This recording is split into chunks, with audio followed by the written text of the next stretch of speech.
Hey, how's everybody doing today? Taylor Dunn coming at you from Cheddar.com, and today I'm going to talk to you about the 8 things I wish I knew before I started doing online arbitrage. But before we go into the video, if you are new to this channel, if you just stumbled upon our video, thank you for watching. If you want more information about who OA Cheddar is and what we do, please check out the links below. Join our free Facebook group. We provide the industry's leading online arbitrage lead list delivered to your email every morning, Monday through Friday. So if you want more information, check us out below. But back to the video. So the 8 things I wish I knew before doing online arbitrage. And let's go ahead and we're just going to dive in. Number 1, I wish I would have known that you needed special software to do your own lead generation.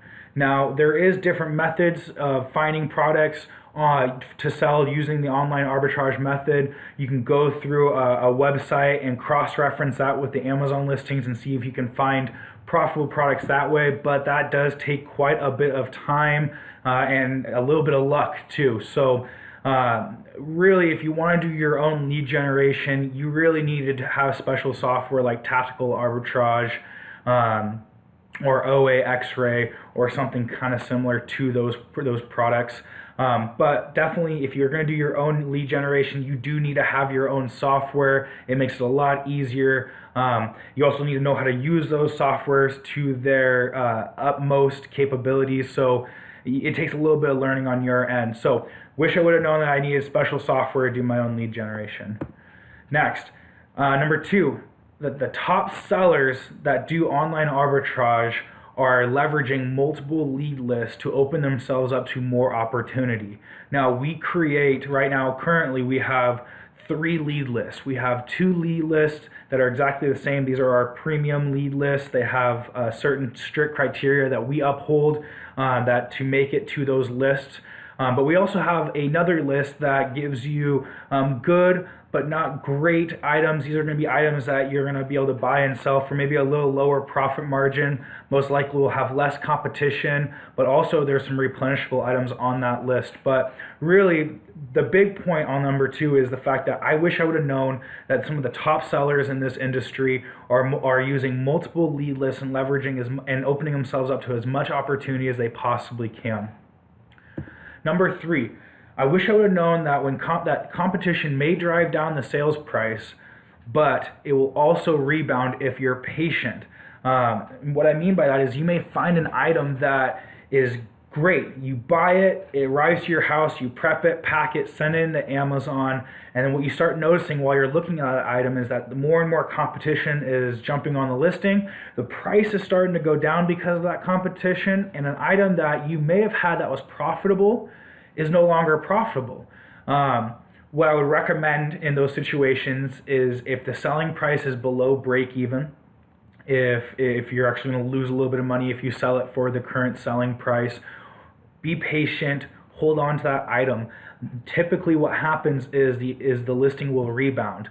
The competitors will sell out of their inventory, but then the price will start to go back up and back up into the profitable range, and at that time you can sell your item and make your profit. But if you have an opportunity to sell your item and make a little bit of profit, be competitive, still fight for that buy box. You are better off making a couple of dollars on an item, take that money and reinvest it in your next item than to hold on to an item for an extended period of time, hoping that you're going to make even more profit than what you would currently make, and hold on to those dollars for a month or 2. You're better off, again, turning and burning the dollar as quickly as you can. So if you're able to get your item into Amazon and sell it for a profit, take advantage of that. If you are not able to, be patient, wait a little bit, and you'll probably notice that listing will rebound and you'll be able to sell your item for a profit. Number 4, leveraging discounts with coupons and with sales. One thing that we do with OA Cheddar is that we investigate any current coupons or any sales for a particular item, and we make sure that those promo codes are inside of our list so you have easy access to it.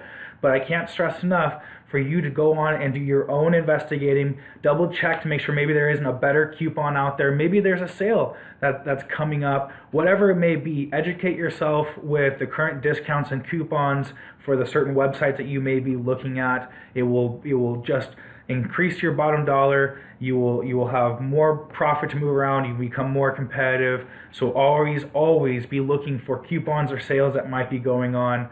Again, our lead list, we provide all that information, but we still encourage all of our customers to double check just in case something changes in between the time of the item landing on our lead list and the time that you go to purchase that item. Number 5, using cashback sites for added profit. There are a ton of cashback sites. There's Ebates, TopCashback.com, UPromise, etc. There's plenty of cashback sites that you can actually go to the store that you're going to be purchasing your item at through their portal and earning cash back for every dollar that you spend. Now these percentages are normally kind of low, anywhere sometimes you might find like a 3% cash back, but you can even find upwards to like a 15% cash back or even higher. That all those dollars, what we do personally in our business is we look at that as just bonus money, extra insurance or extra income that comes in at a later date. We don't factor that into our profit margins when we are purchasing an item. Some people might, and you may find that that is better for your business model. And by all means, there's nothing wrong with that. Go ahead and do that if you choose to. But using cashback sites when you're making your purchases just so you can get a few extra percentages of profit, it all really does start to add up after a while. These cashback sites are great. They will send you a check after a certain amount of time, and it's nice to get that, to open up those envelopes and just find basically free money. So use cashback sites along with your coupons to maximize your profit. Number 6, not all websites have UPC codes on the site. You need to do a little digging. You need to look into the title. You need to look into the model, the image. You need to look into the product description on Amazon. Make sure that you're looking at a match. It's not always as easy as just plugging in the UPC and verifying it that way. Sometimes it takes a little work on your part, but I encourage that you do that. Number 7 would be that prep centers are great. They do cost more than an employee, but it is still a great option for obvious reasons. And those obvious reasons is the fact that you don't have to have an employee. Now, you may be starting off and say that you are brand new to this and you're really restricted on time because you still work a full-time job and you don't really necessarily have the time to source products and then wait for them to arrive, prep them for Amazon, package them up in a box, and send them away. This is where a prep center comes in handy. If you are connected with a prep center, you're able just to send all your inventory that you purchase directly to that prep center. They do all the work to get it ready for Amazon. They send it into Amazon for you. You don't have to worry about payroll. You don't have to worry about storage. You don't have to worry about really anything that comes with bringing on another team member to your business. This allows you, especially if you're restricted on time, to still be able to sell quite a bit of inventory without having to do all the legwork to get that inventory into Amazon. So prep centers are a huge deal, and I would strongly advise that if you are running short on time or you don't have the capability of hiring an employee and keeping them busy for part-time or full-time hours, that you take advantage of prep centers and use them to your benefit. So, and then last, number 8, I wish I would have known that organization while you're purchasing will save you a lot of time later. It will save you the headache of figuring out when you purchased an item, where you purchased an item, the cost of the goods, and if it made it to Amazon. This will also make returns much easier if needed, and that we recommend that you create your own reconcile sheet for all your purchases. Now, I'm going to hop off the presentation here, and I'm going to show you what I mean by that as an example of what we do in our actual business. So here is an example of our reconcile sheet. We have the date of when we purchased the item, who the buyer was. Now, we have multiple team members, so sometimes it may be me, sometimes it may be my brother Grant, so we record that information. What store did we buy this from? Walmart.com, Target, you name it, just whatever the website was. We always make sure we add in the order number, so that way we can reference that specific order immediately. We provide the ASIN number, so that way we can look into that and have the Amazon listing easily at hand. Then we'll provide the product title, the quantity of how many we purchased. We figure out our cost per unit plus tax plus any shipping costs that may have we may have acquired, and then we also do the orders total. And the reason why we separate the two is you might find that you're buying a couple of items from the same website, and you want to make sure you're tracking what your actual cost is per item, so that way you can figure out what price you should sell it at and for what profit that you're hoping to sell it for. But with the total, of course, we total everything up just to make sure that everything adds up with what we paid for it. Shipping notes. What we'll do with shipping notes is, let me extend this open a little bit so maybe you can see. Shipping notes, we personally do all of our prep and packing in-house. We have a little warehouse, and we have a full-time employee who is constantly shipping out our items. And so when he gets an item that we purchased from an online website, he will put in his shipping notes. So if I bought the item, you'll see right here that I've put in ordered and awaiting delivery.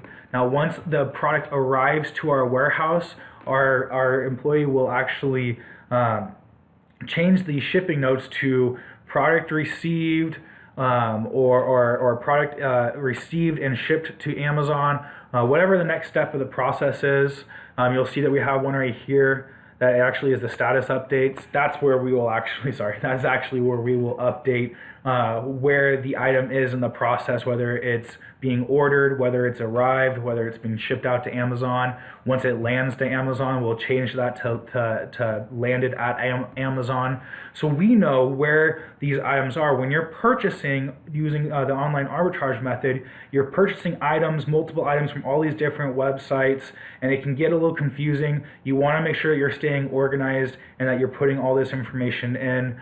We have a notes section in ours, so that way, say there's, we want to make sure, make sure these items are perfect. Make sure you check the expiration dates on these items. We'll put that in the notes for our employee or for ourselves.